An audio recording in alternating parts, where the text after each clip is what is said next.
The lob for Butler, he did it! Jimmy Butler put it in with 0.3 of a second left and got fouled! Oh, are you incredible? They didn't foul. Ball game's over. Fourth and two. Adebayo, no. Butler, the follow. We were just talking about He's just a dog. I mean, Jimmy is one of the most special players and closers in this league.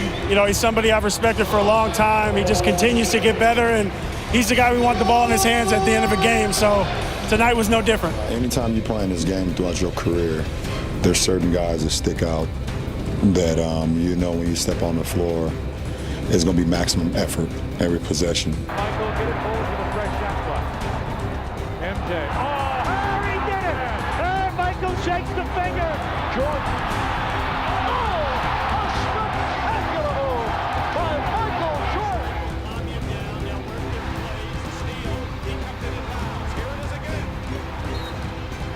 Michael, he went one step beyond. He even improved his three-point shooting, and now he's pretty proficient shooting from the three-point line. It's just impossible to defend him. Michael seems to be a different type of player. I've never seen anyone come to a jump stop, split the defense. He just seems to find holes in the defense, and I've never seen anyone like him. I think he's the best.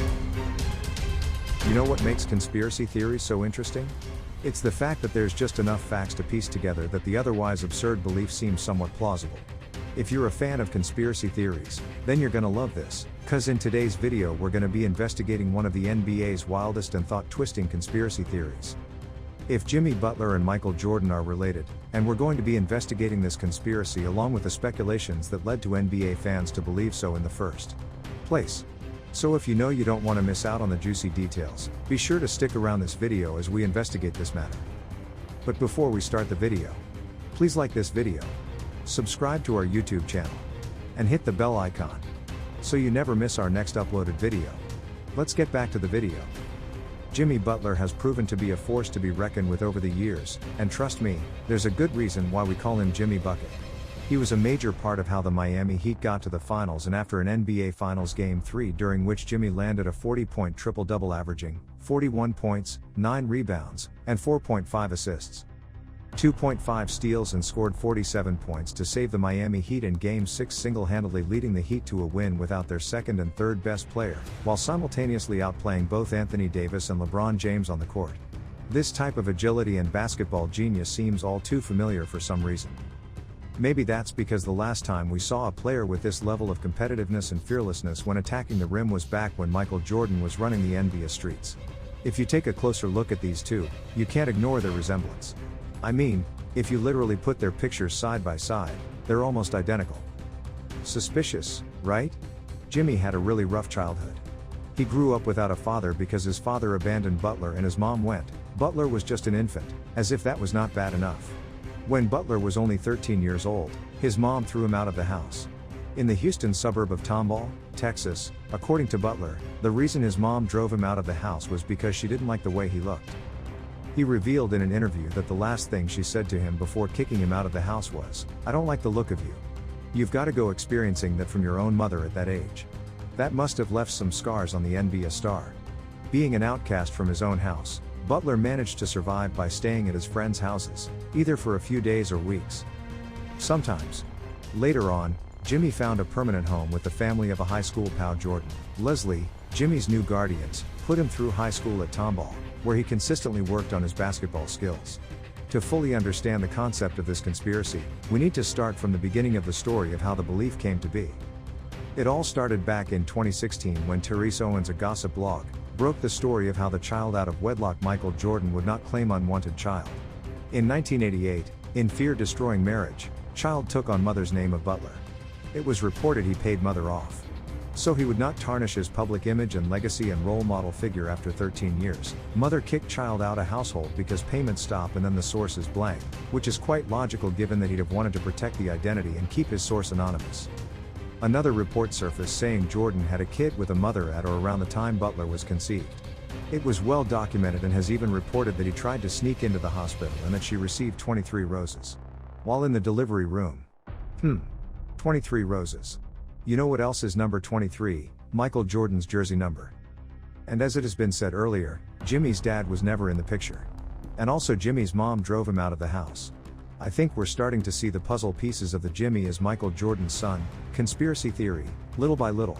If you take your phone right now and search out who is Jimmy Butler's real father, all you will get are conspiracy theories as regards to him being the son of Michael Jordan.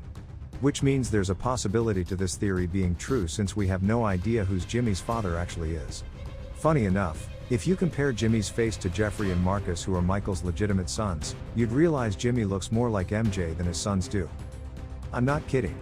If you went down the street and randomly asked people if between Michael and his sons, or Michael and Jimmy, who they think are related, based on looks, you'd probably find out that most people would choose Jimmy and Michael.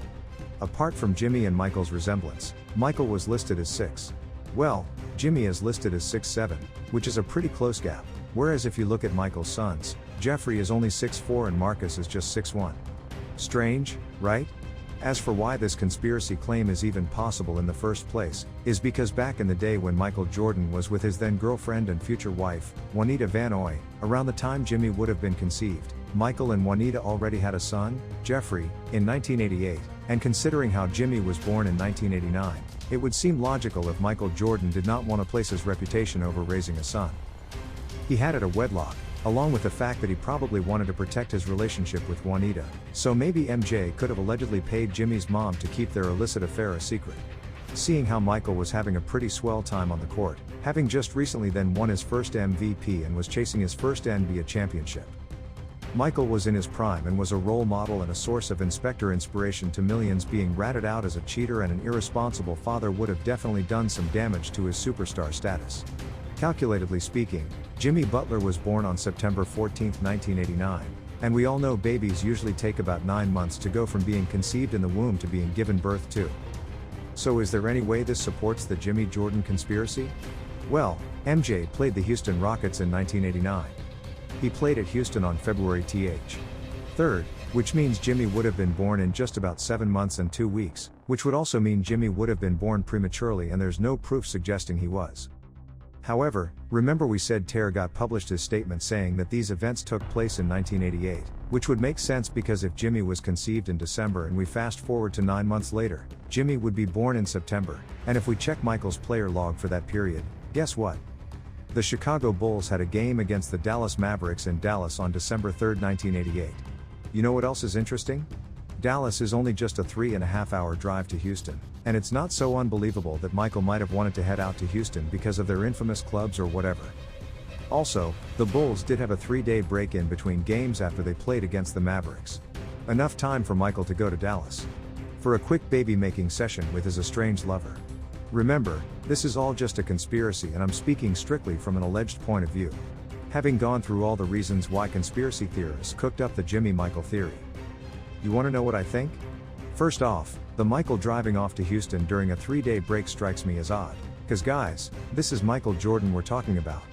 He could have had anybody he wanted. I mean, we're talking about the Michael Jordan that had just won the MVP, so I don't think he'd have gone all through the trouble of driving all the way to Houston for nearly 4 hours just to fornicate with one person. And speaking on the subject of Jimmy and Michael looking alike, there's certainly not the first case where we've seen something like that happen. For example, if you take a look at Otto Porter and Will Chamberlain, their striking resemblance might lead you to think that Chamberlain was the grandfather of Otto, whereas that's not true despite the resemblance. And to be honest, I'd say they're more alike than Jimmy Butler and Michael Jordan. Another reason why I don't think the Jimmy Michael conspiracy is true is if your baby daddy turned out to be Michael Jordan and he stopped paying child support all of a sudden. Why wouldn't you do something about it?